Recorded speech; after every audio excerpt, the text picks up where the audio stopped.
Hey guys, welcome back to some more Football Manager 2018 and a very special video. This is Football Manager 2018 predicting 50 years in the future. I'm Joe. If you're new around here, make sure you do subscribe for daily FM18 content.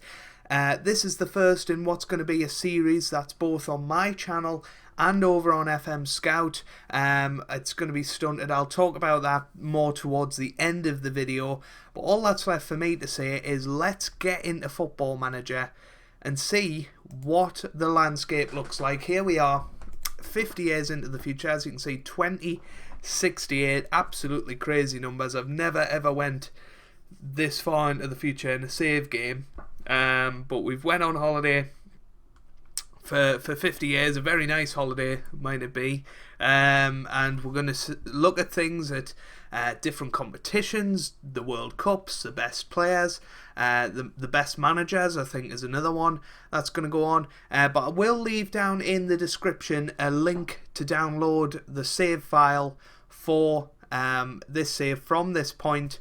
You'll just have to retire my manager and then go on and do your thing on the save. I'm sure there's going to be tons of really good projects to take on in this save. So I think the first thing we are going to have a look at is the World Cup. We're going to see how the World Cup has changed over the last 50 years. You wouldn't expect it to change too much, but if we have a look, I mean, Croatia won the 2018 World Cup, I think, and Colombia second. That's probably the most surprising thing we're going to see all episode. But Australia ended up hosting the Qatar 2022 World Cup. Have England hosted it since? No. So England still haven't hosted a World Cup. Any surprising host nations there? Canada, I guess, might be one. Australia have done it twice, and Italy twice in quick succession, really. So maybe that's something in the code. I don't know. Obviously, 50 years isn't that big a time period compared to, say, 1,000 years, which we will be doing eventually. I'm stunting at 50, 100, 250, 500, 1,000. So hopefully you guys can join along and leave your thoughts down in the comments if there's anything you particularly want me to look at for the next one, which will be 100 years in the future, which will be over on the FM Scout channel, but the next one on this channel will be 250 years in the future. So make sure you comment down below if I don't cover anything in this video that you'd like to see, or that you've seen when you've downloaded the save. Let me know. So France then won the World Cup. Portugal, Brazil, Argentina, Portugal, Argentina, Switzerland. That's a surprising one. Switzerland won it in 2046. Then Italy, Belgium, England. Way for the second time. I mean, they finished second. They've had a bit of success at the World Cup recently. They finished second in 2034 as well. So England looking like a decent side. Germany winning again, and then Portugal. So that's fair enough. Let's have a look at the Euros. So it'll be European Championship. There you go. Holders of France.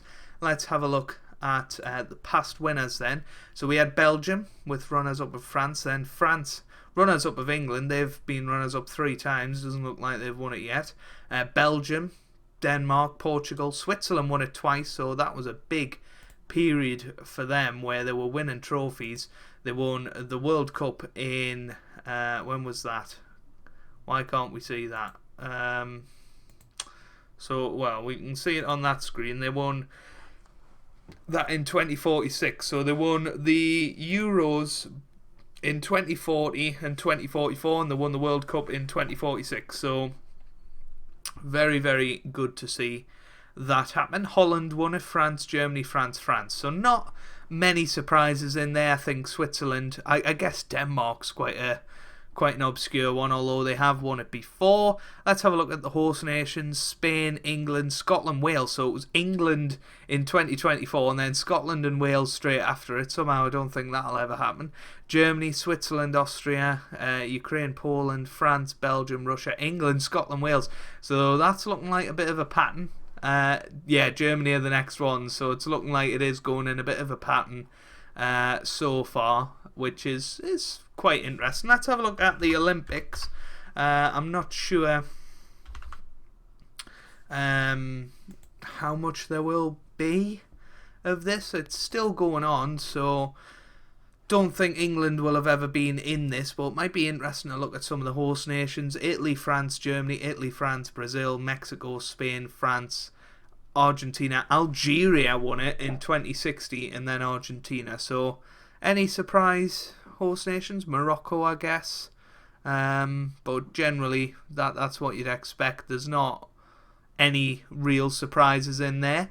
So let's have a look at the Premier League now and see how that has gone over the last 50 years. Unbelievable amount of time.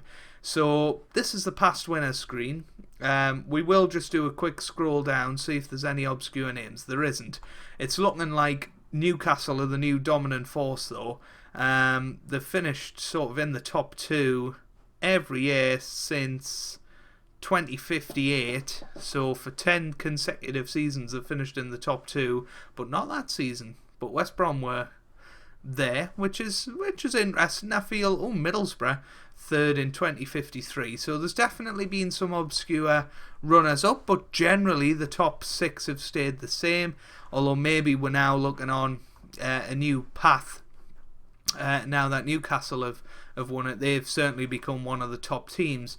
Tottenham have won it. Liverpool have won it once. I feel like 1, 2, 3, 4.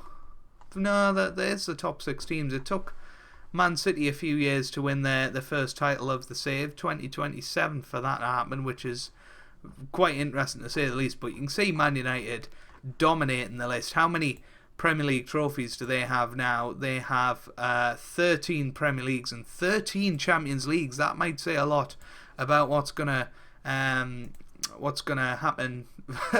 very soon when we have a look at the Champions League. So 37 times winners for Man United. The most points in a season was 98.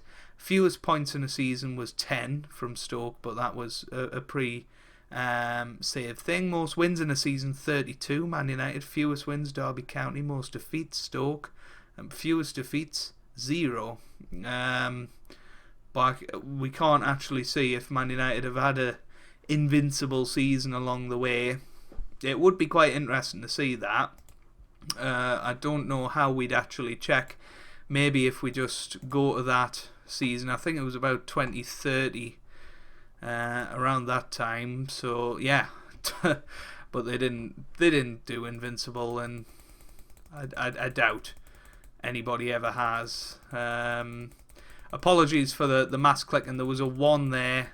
I'm not seeing any zeros. It's quite easy to do this for 50 years, but you can imagine as we get into 100 years there probably isn't. Another 1 there from Newcastle, who are absolutely dominating the league. What happened to them this year though? They finished 5th that year. I'm assuming their manager hasn't. I mean, look at that. That just shows you how dominant they were for a period of time. How long has this guy been at Newcastle? You can see the loading times are already a bit shaky on this. He's I mean, he's the youngest looking 27-year-old 68-year-old Zimbabwean you'll ever see. That's hilarious. How long has he been at Newcastle United? He has been there since 2059, so he has oversaw all of the dominance. Be interesting to see how high he is on the Hall of Fame when we have a look a little bit later. So let's have a look at the Premier League in general. We've looked at the winners. Is there any surprising names in there? Not particularly. Derby probably the most obscure, to be honest with you. Wolves up there, Sheffield Wednesday, but nobody really screaming out at us just yet. In the Championship, any big names in there that you can see? Again, not particularly. Peterborough up in the Championship. Lelujo, if you're watching, you'll be very happy with that. Let's see if they've ever been in the Premier League in this save. It doesn't look like they have been. No, Championship has been the best they've done. And they have just been... they stayed up this season. I thought they'd been relegated, but they have just stayed up by the skin of their teeth. There's not many teams, big teams that you're looking at there, and I haven't actually got these as playable leagues down here, so we will just have a very brief look. Stoke were down there at some point. So what's happened to Stoke? They are currently in League 2. That is quite amazing. Sunderland, what's happened to them? They're in mid-table League 1 at the moment. Whoa. They were 21st in 2057. They were nearly relegated from the Football League that year. But they've had a bit of a renaissance recently. So, yeah, I don't really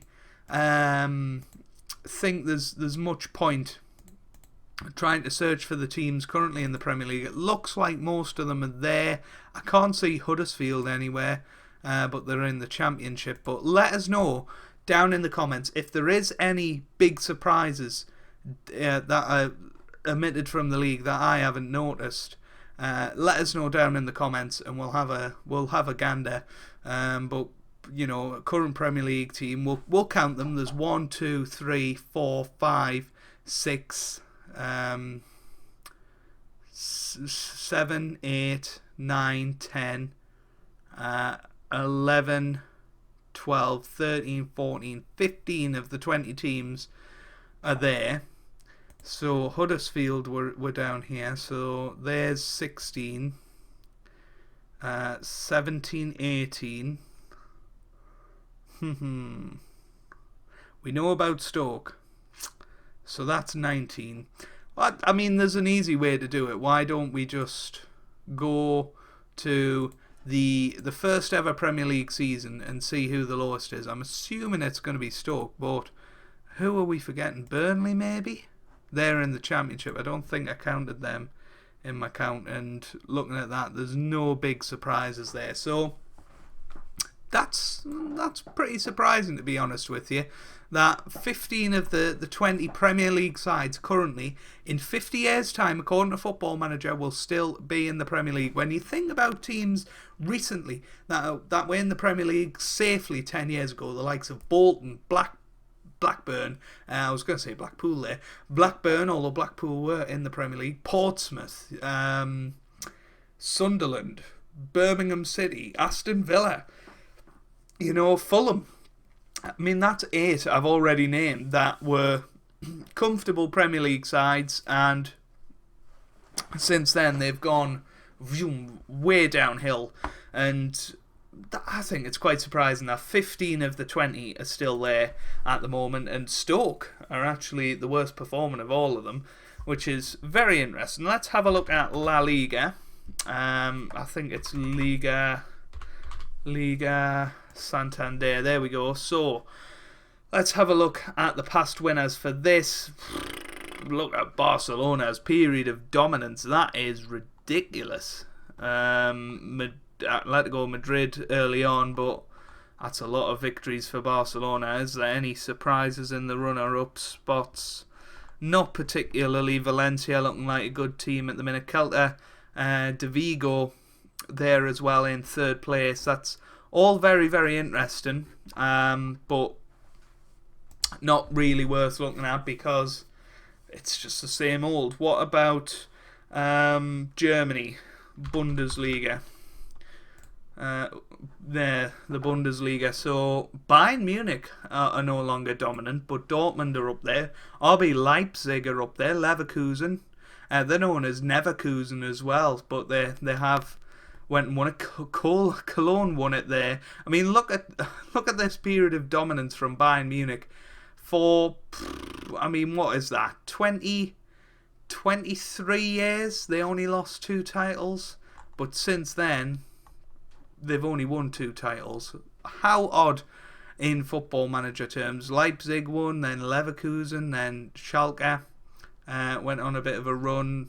Leipzig, Dortmund have only Dortmund have only won their first title since the Klopp era in 2058, not 1958, but that is pretty crazy. Hamburg winning as well. I think this is the most mixed up sort of league we've had. What's happened to Bayern then? They finished 9th last season. They've been on a bit of a spiral downwards. Is that Thiago, the centre mid that used to play for Bayern, that's now managing them?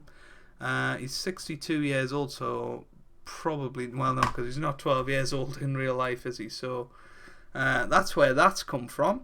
Let's have a look at Ligue 1 for the French league, past winners. Now, usually you see Paris Saint-Germain just dominating it, and, you know, early on they did, but then Toulouse came from nowhere and just started winning leagues, and they've been up there ever since. Lille have won one. Metz, goodness me, Metz have won it.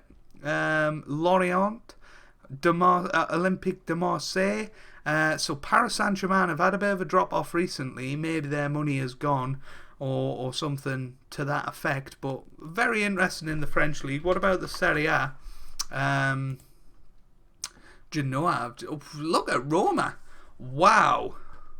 That is surprising. Juventus and Inter starting out as the dominant teams. Roma popping in there every now and again. And then we had Lazio winning one. We've got AC Milan winning one for the first time since 2011. That's insane.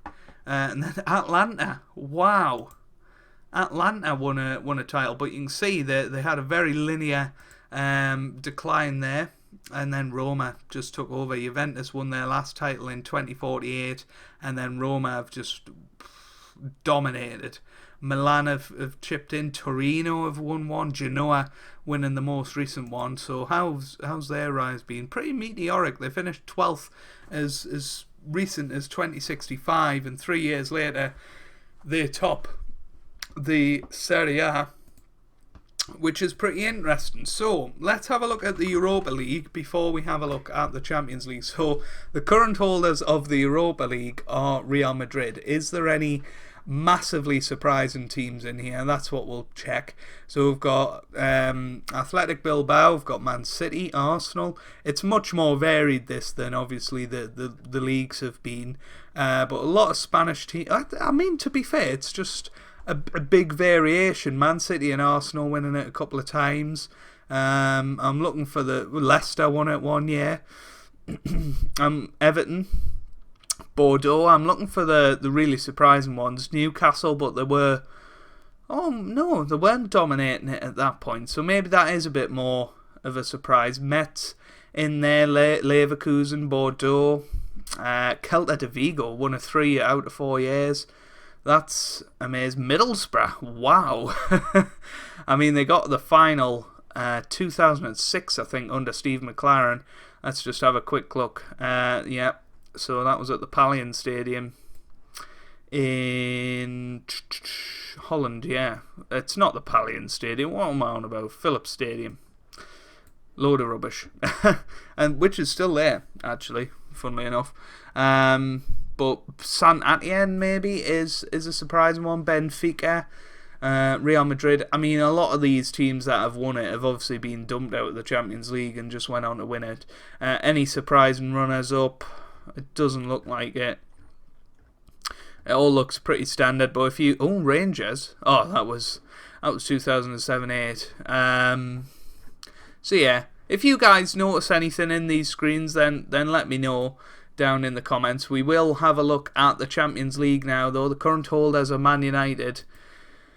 Oh dear, wow. It looks very much British dominated.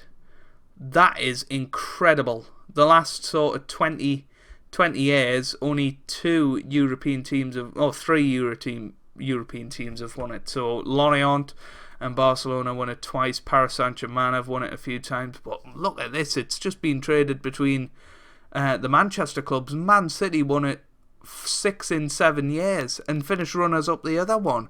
That is unbelievable. Goodness me. This is just really, really surprising in my opinion. It's quite baffling, some of the results you get in Football Manager. I mean, it is skewed by the fact that we have England as a playable league, but we have Italy, we have Spain, Germany, France. So all of these teams should be performing well. And I don't think I've seen a single Italian team on there. Juventus won it the first year, but since then I've seen nothing.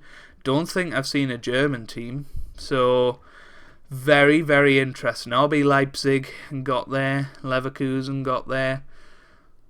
Very, very odd. Let's have a look at the records. So the most times winner is Real Madrid with 15, which is a lot, but only 4 more than they've got in real life, I believe. So that's an interesting one. Biggest ever attendance was Barcelona versus Newcastle very recently. Let's just have a look. Most won in a row. Most team goals. I'm going to have a look at some player records soon. So we'll have a look at the player record for scoring, although that's not going to be the best way of looking at it. I want to see the most Champions League goals. I mean, that's in a season. Cristiano Ronaldo, oldest player, hasn't been broken. Youngest player has, though. Youngest goal scorer has as well. This guy looks... Well, he doesn't look like he's going to be that special, actually. I thought he was clickable. So I think that's it for team competitions. I can't think of any others off the top of my head. I mean, maybe FA Cup might be an interesting one to have a look at. If we do that, the FA Cup. And I think there's much more scope for having a big surprise team winning this one. Leeds United winning it that year. They're currently in the Championship. Everton won it, but generally, Wolves won it one year. That's an interesting one. West Brom. So generally, the FA Cup's been won by people who you'd expect. Carabao Cup, Middlesbrough. I mean, Carabao still sponsoring the FA Cup 50 years into the future. That's got to be one of the surprises of this episode. Middlesbrough won it a few years ago, replicating Steve McLaren's reign there. Newcastle won it early on, which was maybe a surprise. Bournemouth won it in the first season. That's definitely a big surprise. So, yeah, not too much to really ponder over there, but let's have a look at some of the player records. So if we go into world transfers, if we can, I want to go into world, and then if we can go into major transfers, I wonder if we can show it for all seasons. I'm not sure we can. Yeah, it doesn't look like we actually can, which is a big shame. I was hoping that we'd be able to see world records and stuff like that. We might have a look at that in just a second while I work out how to do it. Right, guys, so we found the button that you have to press. You have to use this drop down menu, and leading transfers is the one that you want to go for. And interestingly, Neymar's record has never been broken. Kylian Mbappe was one there for 160 million, but other than that, which was already a confirmed transfer, Sebastian Drisi, 120 million there. Is he still a playable guy? It doesn't look like. It says he's 35 years old, so I'm assuming not. But Dybala, 107 million. Asensio, 100. Hold on, we'll go on to that. Also, there is a couple of big ones. Ademar Mendy for 147 million from Arsenal to Barcelona, but there's a common theme of who's spending all the money here. Paulo Havertz, he's a real player actually. Kai Havertz retired as staff at 67, so he went from Bayern Munich to PSG for 138 million. Kuprasak, I mean, none of these players really mean anything. He might, I'm not sure whether he's a real player or not. But I think that's very interesting. If we simply just put England in there, let's see what the record British transfer is. It's obviously Mendy out, but coming in, Druisi for 120 million, Guilherme for 116 million, and then you've got Serra, Paulo. So it's looking like the Manchester clubs are spending the money. Dybala obviously went to Chelsea for a lot of money as well. But that's an interesting one, I think, most definitely. So let's have a look at the Ballon d'Or. So it's Ballon d'Or, and we'll see which players have been winning it, whether players have dominated it like Ronaldo did, as well as Messi earlier in the game. So we had Messi and Ronaldo still winning it until 2019, and then Pjaka, Suarez. It went to a lot of players, and then all of a sudden this guy came along, Milton Valente, or Valente. We can't unfortunately see his stats because he's retired, but he looks like he had a very good career at Real Madrid. 12 years he spent there, and looks like he was a good player. Played for Portugal as well, so maybe a little bit of Cristiano Ronaldo's heritage there. Arthur also won a couple of them, but generally it was going to different players every year until João Paulo, which I'm sure we've seen him on the world record screen. So let's have a look at his his career statistics are insane. I mean, look at that average rating. That one there is the one that's getting me, the 8.15. I don't know where he played. I'm assuming a midfield role, but that season is fantastic, as is those two. And he's well worth his 107 million for Man United. No wonder there was such a good team. He's now a manager at Ingolstadt. So if we have a look at his milestones, he won 3 Ballon d'Ors on the trot. So he's definitely a good player. Went on to Atletico Madrid after his Man United days, and then became Sheffield United manager. Goodness me, if Cristiano Ronaldo retires now and goes to manage Sheffield United, that would be hilarious. Derby County there as well, Sao Paulo, Leeds United, Atlanta, Strasbourg. So he's never really picked it. Oh no, was he the one that won with Atlanta? Don't think he was by the looks of it. So yeah, he hasn't had the most successful career as a manager, but was a wonderful player, and I'm sure he's got many years left in the game. So David Adu won it for Freddie Adu. There wasn't any others there. Carlos Alberto won it a couple of years on the trot, but these are some of the more recent ones to have won it. We'll have a look at the most recent of it. Danny Schick. Yes, that's Schick, I said, not the other one. He's valued at 79 million. Wow, look at these stats. These are incredible. He's a right midfielder, or attacking midfielder if you like. Plays any. I mean, this is a manager's dream. You know, you've got a player that can just bomb in all the way down the right. He's got some good physicals, decent pace and acceleration to say the least, and his passing's good, his finishing could be better. His first touch and free kick taking are good though, and his crossing. So for a right midfielder, he's very good. Let's have a look at his career stats. He's been at Schalke for about 5 years now, and he's torn up the Bundesliga since he joined them.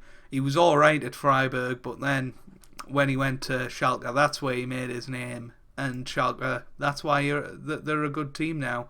We'll go forward here. We'll have a look at Mutlu Turtran for Newcastle, centre midfield. Look at these assists. Goodness me, he's at Man United, and then he went to Valencia, then Newcastle. So he's played at a lot of the world's top clubs. And I mean, his first game in professional football for Galatasaray, he got 3 assists, a player of the match, and a 9.1 rating. Why on earth they only played him for that many games, 34 more games after that, is beyond me. He looks incredible, this guy. He's 29-year-old. Look at them stats. The mentals are very good. Physicals, brilliant. First touch, good. Long shots, good. Passing's good. Technique's good. Very, very good stuff for him. Danny Schick's actually won it twice, which is not surprising. And we'll have a look at this guy, Mamadou Rico for Man City. He's still 33. He's not playing as much anymore, which is a shame. But I tell you what, he's had a good career, hasn't he? He's cost 107 million as well. So money has definitely been thrown about, not as much as we have currently. The final thing I'm going to look at in this video is going to be the Hall of Fame, the Manager Hall of Fame, and then you guys can let us know what you want to see in the other videos of this series. Obviously, this is just a bit of a part one. But if you are new around here, make sure you subscribe. I do daily FM18 content. I've currently got the Journeyman on the go. I'll be doing the Hexagon Challenge very, very soon. I've also got a Tottenham beta save. And yeah, I just generally do a lot of Football Manager. So Antonio Conte is the best manager of all time, apparently. Let's just have a look at his career. I'm assuming he has retired. So Conte, alright, hold on. So he was at Chelsea, and he stayed, well, hold on. After leaving Chelsea, he took charge at Juventus again, where he stayed until 2025. He then had a 10-year spell at Real Madrid, had all of that, and then after leaving Real Madrid, he went to Manchester City, and he won a decent amount there as well. He did win the Premier League, so that wasn't bad. And then he went to Paris Saint-Germain, and he stayed there for, by the looks of it, about 7 years. He won a lot of trophies there, and he is top of the Hall of Fame now. Alex Ferguson's still in 7th place, which I think is admirable. Jose Mourinho has to only settle for 2nd. It looks like he stayed at Man United for the rest of his career. He had a 20-year spell there, and he oversaw the sort of dominance in the 20s and early 30s from Manchester United, and very, very good to see Mourinho on there. Pep Guardiola, only 3rd. It's kind of surprising, I guess, but a break lasting of 12 months. He was at Bayern, and then, so after leaving Man City, he went to Paris Saint-Germain. He stayed there for 6 years, won a lot of trophies, and then he had brief spells with Juventus, Liverpool, Belgium, Germany, Denmark and Spain, and then he didn't have that much success, but then he went back to Man City and had a 7-year spell where he ended his career and won a lot of trophies there. So interesting. I think that's very interesting for Guardiola. Raphael, is this the Raphael that was a Man United player? No, he's a totally new guy. He's already 4th on the list, though. This is crazy. So he's had a lot of success in Brazil. 48 domestic cups. He's probably going to overtake them. He's only, how old is he? 61. So he's got time on his side, most definitely, to try and join Antonio Conte up there. We've got Jovan Simic as well, who I think is he the one that was with Newcastle? I'm really not sure. No, he's at Man United right now. So if we have, I don't. Oh, right, yeah. I see why we haven't been looking at the milestones. He's been all over the place. He's been at Man United twice. Goodness me, how many managerial positions has he had? But he's had a lot of success. He's not going to get much higher on the list. But let's see if there's any more names we recognise on there. Carlo Ancelotti at Wayne Rooney at number 13. We'll have a look at him in a bit. Ben Woodburn, Paulo Zabaleta, Mauricio Pochettino. Most of his success coming outside of England, which is quite a surprise. So Zabaleta, he was at Man City for a lot of success. He never won the Premier League there, but generally did very well. Ben Woodburn, he was at Arsenal for quite a while, didn't win the Premier League there either. So a lot of these guys not winning league titles. What about Wayne Rooney then? He was at Marseille, did alright. And then, so let's just have a look at the career progression of Wayne Rooney then. So he, I assume, retired. Yeah, he retired in June 2019. He only played 5 times. Goodness me. There was no intention to leave the game. So he went to Reading. And then he had brief spells at Crystal Palace, Stoke City. Took charge of Everton. Okay. So he stayed there for 4 years-ish. And then he went to Sevilla, Schalke. Then he went to RB Leipzig. and then went to Olympique de Marseille, and that's where he got his big break. Then he went to Chelsea, and Bayern Munich. Whoa.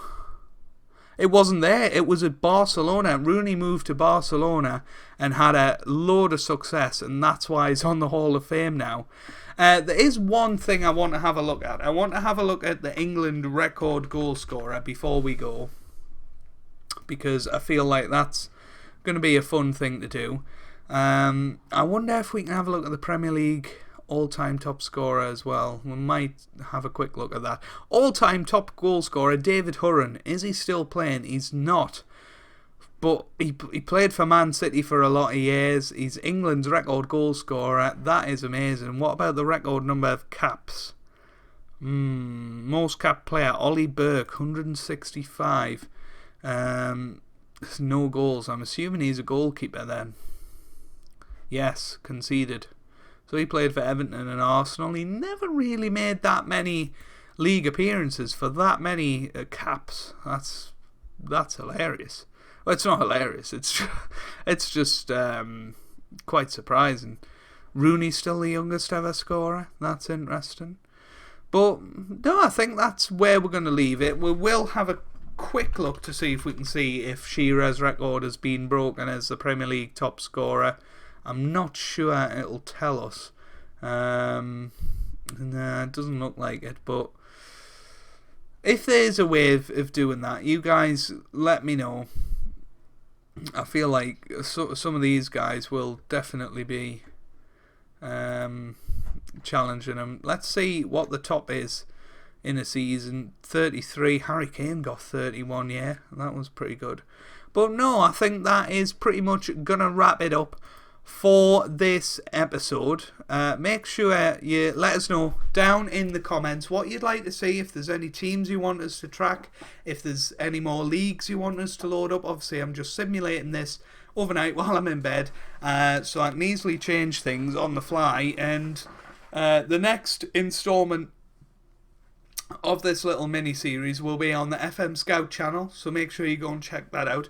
100 years in the future we'll do there. The next one on this channel will be 250 years in the future. I can't imagine how much will have changed then. I thought that was pretty interesting, just seeing the different trends, because 50 years isn't that long for big things to change. So I think we'll see more and more changes as we go further into the future and we're further away from the real world as it is, and we'll be going into an alternate timeline. So if you have enjoyed, make sure you leave a like down below.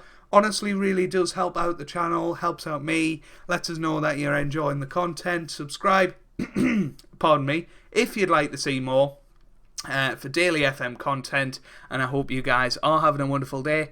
Thanks for watching, and goodbye.